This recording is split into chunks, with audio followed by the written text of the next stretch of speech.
Happy Friday, everybody. Dawn Parks here with Shimula to talk with you about the Great Resignation. We have been talking a lot about what should you do when you're thinking about making a big change in your life. And we've always said, Liz and I have always said, if you are interested in making a big change, talk to us first. There are probably some things to think about that are important, that if you want to make sure you do some little bit of planning, you want to make sure you start to think about the stuff that you don't know, so that you can actually be successful. And some of the tips and tricks and tools we've been talking about recently are you reinventing yourself? And so that's almost like you're blowing up your life, right? You blow the whole thing up and then your life becomes unrecognizable. Most of us really don't want to reinvent ourselves. We want to renovate ourselves. We want to evolve into the next version of ourselves. And evolution takes time, right? Transformation can be an evolutionary process, or it can be a reinvention process where you blow things up in the moment. I did blow things up kind of in my life, but I can't think of any time when I've totally blown things up, right? Where I eliminated everybody in my life, where I walked away from my family, walked away from jobs, walked away from my house to go invent myself completely. So if there are only a few people on the planet who really know how to do that, and I actually can't think of one of them, but we can get you to a whole new renovation, and it can renovate significant portions of your life. And a lot of people just don't know how to do it. So they take some baby steps and they start to see something new and something possible. But the world is not organized for you to take more than a few baby steps, right? Because you might have family, you might have kids that need you, you might have an income that you have to generate. You are having new conversations with yourself about what you need to do that's different, and you don't know how to have those conversations with yourself. You just know that wherever you are now, you don't want to be there anymore for whatever reason. It could be that you have done everything that is useful for yourself there. You've made the impact that you want to make, and it's time to move on. Or it could be that you're frustrated, you hate your boss, or it could be that you love your job, but you just can't figure out how to navigate to the next spot in your job, and you feel stuck. You have some sort of a vision, a hope, a dream, a direction that you want to go, but you're not quite sure how to do it. And for most of us, underlying all of that is a financial conversation. I mean, if you knew that money was not going to be a problem, you would go find some job that you really, really loved, whether it paid zero or paid a couple of $1 million. You wouldn't care, right? Because you wouldn't have a money conversation. But we all have these crazy money conversations. I mean, everything you do has something to do with money. Even if it's no money, it's about no money. We go to parks because they're free. Well, that's making a decision about something that's got no money involved, right? So we talk about Christmas gifts, and we want to save money, or we want to make sure we're careful with our money. It's all conversations about money. You make a decision about whether or not you're going to buy a house or sell a house. You make a decision about, what are you going to wear? Even sometimes those decisions are money based, because you think, okay, if I don't dress properly, I might lose my job, right? I may not be giving the image that I want. I might lose the contract. I might lose the sale. And so that's another version of the money conversation starting to show up. So one of the things that Liz and I do is we work with you to make sure you understand all those little money conversations that are having an impact on your decision making. And we talked yesterday about money personalities, right? So you have a money personality. It's something you have created for yourself over time, and you are mostly unconscious about it. You learned from all the people around you about what you would do and what you wouldn't do based on things you thought, heard, and felt, or the arguments that you saw, or the love that you felt, and you made these decisions around money. So what does this have to do with what I'm going to talk about today? Well, I wanted to share with you some books from my library, the things that I use as go-to items. And these are the books, some of the books that we recommend to the participants in our courses. Liz and I, we know a lot, right? We know a lot, but we've been trained by some great mentors. A lot of the mentors are people that we have read for years, followed, interacted, been to their trainings. Some of these great mentors have coached us. Sometimes it's a great book where you get an idea, you get an aha, and you're like, oh, now I know what I need to be doing. And sometimes it's in these libraries that you can continue to find your way forward, or you find a way forward and you say, but how do I really do that? And I think it's good to have a set of tools. So the library books that I want to share with you today, the books that really are important to me, these books are about mindset. I have another set of books that I use with regard to personal finance and business finance and other books for other topics. But these books sit on my table near the couch, where in the mornings that is the best time for me to sit and read. By the time I get rolling in the day, I don't usually take the time to sit and read, or at least sit and read in a way that I'm going to comprehend it and internalize it and use it in my life. I have other books that I use for fiction to relax me at night, but these books are so great for keeping my dream alive.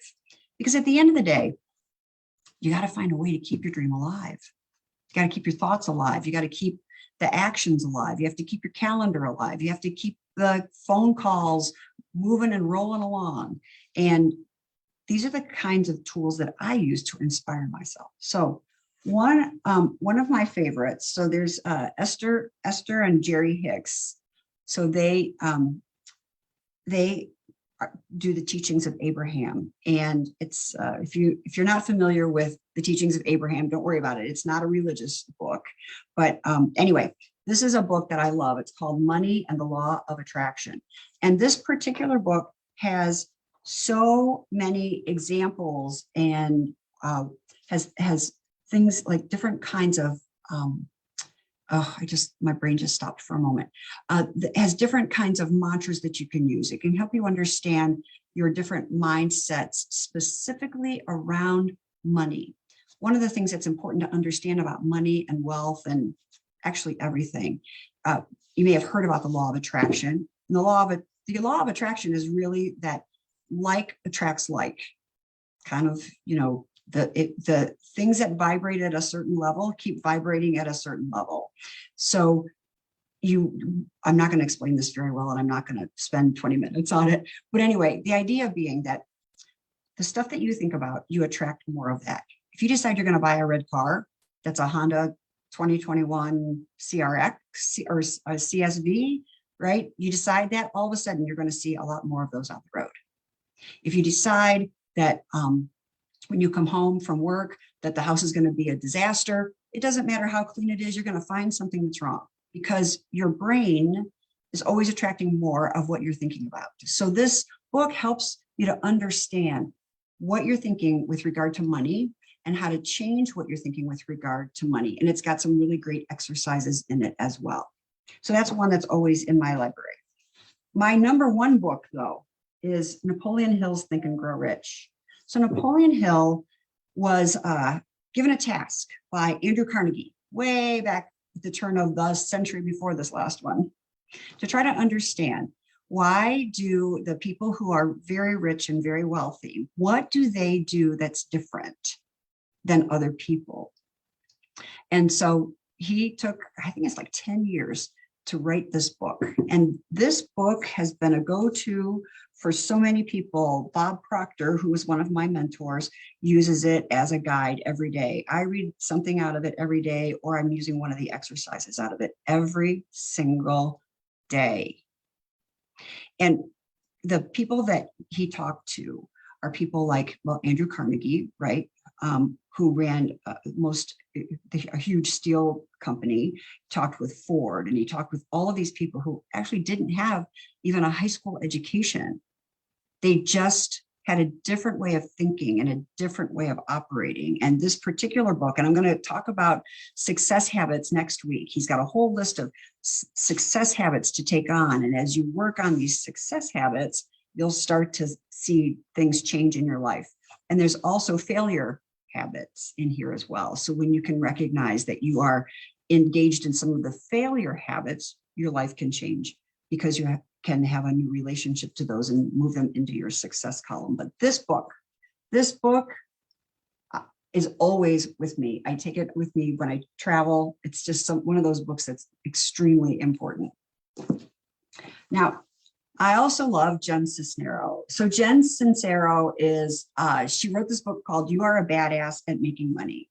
So she takes a lot of the mindset conversations, especially mindset conversations that women have. And she adds a lot of fun to the conversation because, you know, sometimes money can be really serious and really intimidating, but she uses real language. And, you know, if you have trouble with people punctuating things perfectly, you don't want to read this book. But she actually writes in the way that somebody might speak in a conversation, which makes it so much easier to understand than having it be perfect dictated English. So you will laugh, you will cry. It's a fabulous book, and we utilize a lot of her concepts in our class as well. So some of the topics in here include, like instead of saying, you know, how to get rich, she calls it rolling in the cheddar, right? Just different ways. It's moving on up. Oh, and a word from my accountant, or a tiny but mighty chapter about universal intelligence. So she has a lot of great money mindset conversations in here. The reason why I share so many of these is all of us hear things differently. So if any of you have a kid, you know that maybe there's something that you have tried to teach your kid for years. You've said this thing over and over and over again. It goes in one ear and out the other, in one ear and out the other. And then one day they come home and they say, hey, you know what? My teacher just said this thing. And it's almost verbatim what you have been saying for years.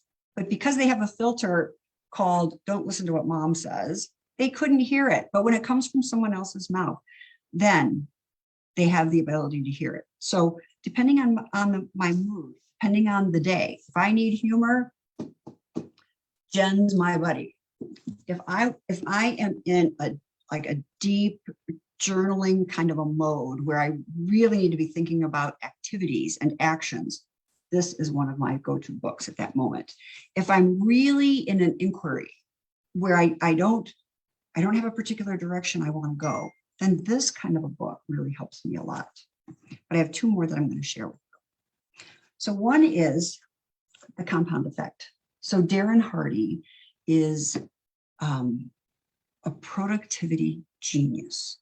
So I am a right brain person. So I love being up here. I love thinking about strategy. I love thinking about how things are really interconnected and intertwined and how do those things all work together.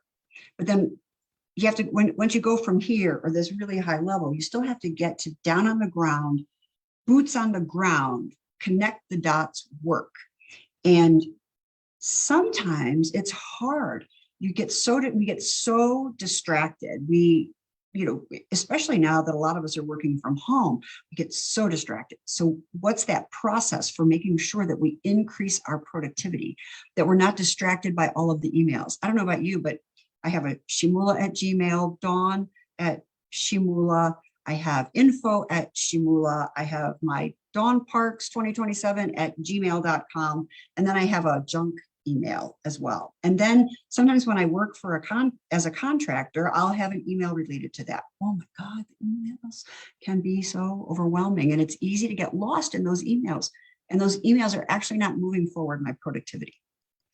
So this particular book talks about how to utilize the notion of the compound effect to increase your productivity.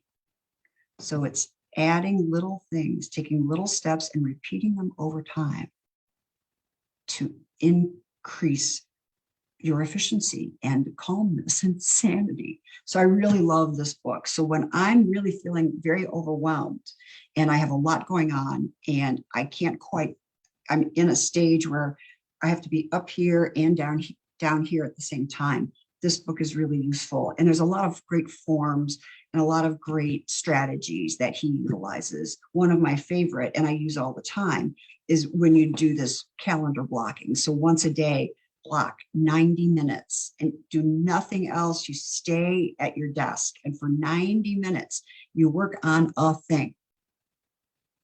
90 minutes, work on a thing. You don't answer any emails, you don't answer any calls, you don't do any printing, you don't clean anything, you don't go refresh your coffee, you don't do anything but the thing for 90 minutes. And it's really amazing how much you can get done in 90 minutes when you focused.